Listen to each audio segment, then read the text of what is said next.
Ya Mas, cobi Mas, nanti.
Terima kasih no, terima kasih. Sesuk neng Kerek apa langsung neng Solo? Ten Kerek riyen. Oh iya, ninggali ibu ya. Nggih. Nah, cocok ya ngono kuwi sing jenenge anak sing apik ngono kuwi. Mau sampe ninggali pira ta pira ngono dijoli pangestune wong tuwa. Walah. Kuwi ampuhe kegila-gila. Iya, Si jingkes ya, Mak. Siji meneh sing ngersake lewong iki coba tak aturi Mbak Uun Febriandari karo Mbak Tutik Trihastuti Retnawati. Wah ya, coba kaya apa. Mbak Uun menika saking Madiun, menawi Mbak Tutik saking Ngawi. Iya. Men diaturake berdua. Monggo berdiri, Mbak Tutik karo Mbak Uun ya.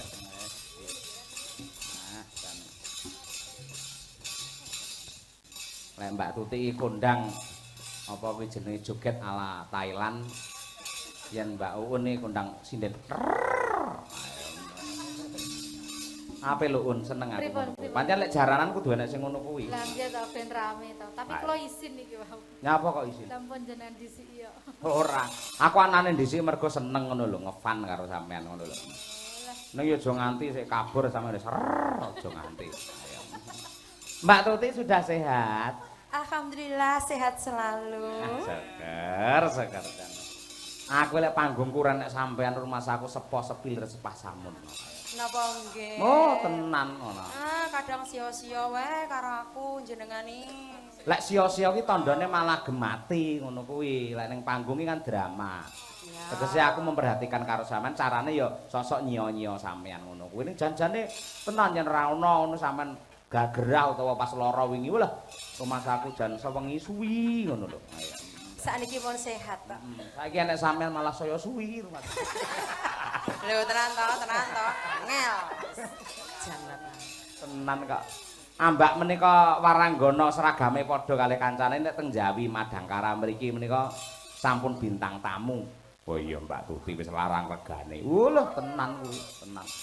Anggere enek klenengan teng Laladan Ngawi Madiun mesti Mbak Tuti. Ha iya. Kula nek kali Mas Rajamala nika nek klenengan kula sak pawehe. Kula kali Mas Rajamala kan nyah-nyoh. Dadi nggih saikhlase ngoten. Ha iya, Pokoke kan berkah. Penting sampeyan wae penting sehat. Terus lek swara kaya ngene cocok nggih nyuguh wong mendem-mendem dadi. Lho tenan to arahe wis. Iya. Saya wengi saya memuai. Iya. Lek Mbak Uun iki walah tenan piyayi. Mas jos tenan mumpuni nembang apa wae iso gagrag Surakarta, Banyumas, Jawa Timuran wis dilalap kabeh. Ha iya. Musuh Uun pedhot. Tenan lek kuwi. Klasik ya oke, ya jogetane ya apik, iya. Piyayine janjane biasane gandeng pinter, ngadi busana ngedi sarir walah temenanan ayo. Kowe ngerti jogete Mbak Un walah tenan iso. Mukok-mukok wis ayo. Pak Yoyo niki mau pun WA kalih kula tirose ajeng mencoba goyang sampai bawah. Sapa? Uun. Orai. Aja kae-kae. Wis ra kompak ngono. Asline Mbak Tutik dhewe niku lho. Ayo. Aku wis kulino lho, nek kowe kan urung Un. Pengen terus. Lho aja makakne kancane no. Kan sindene duwe karakter dhewe-dhewe. Sampeyan goyangmu pancen tekan sampai bawah genjot tenan lek sampean. Nek Mbak Un kan lenggak lenggut sithik ngene wis angger. Yo ngono ki wis. Kula kan kalem. Iya. Yo diaturake lewung. Langsung ya, langsung. Ora nek bawane ta Mbak iki? Ayo ora nek mulu aku takok. Ayo, lewung diaturake kunjuk sedaya para sutresna budaya ingkang kepareng lenggah wonten halaman Balai Desa mriki lan ingkang kepareng monitor wonten ing YouTube. Ya, sugeng laras ya. Monggo, ya yuk tetes.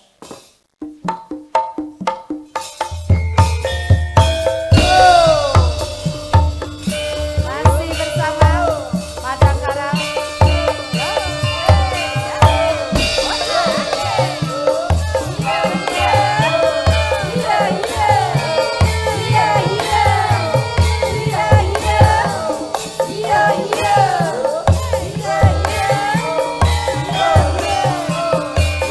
Yeah.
takon jaran ya luwes kabeh. Ayo. Pancen duwe alat ning omah doano. Ayo. Alat apa, Pak? Alah lah sampean duwe aku ngerti sampean duwe jangganong duwe kok ya. Oh, kowe sing kok nggih story kene ngangge apa iki jangganong ngisor daster. Wah. Ayo. Kaget lho kok jaran. Ayo. Lah iya sih. Ayo lek Mbak Tutik duwe jaran tenan ning omah. Kathah jarane niki. Heh? Kathah. Mbak Tutik to? Nggih, tem mriki Iya. nggih enten. Heh?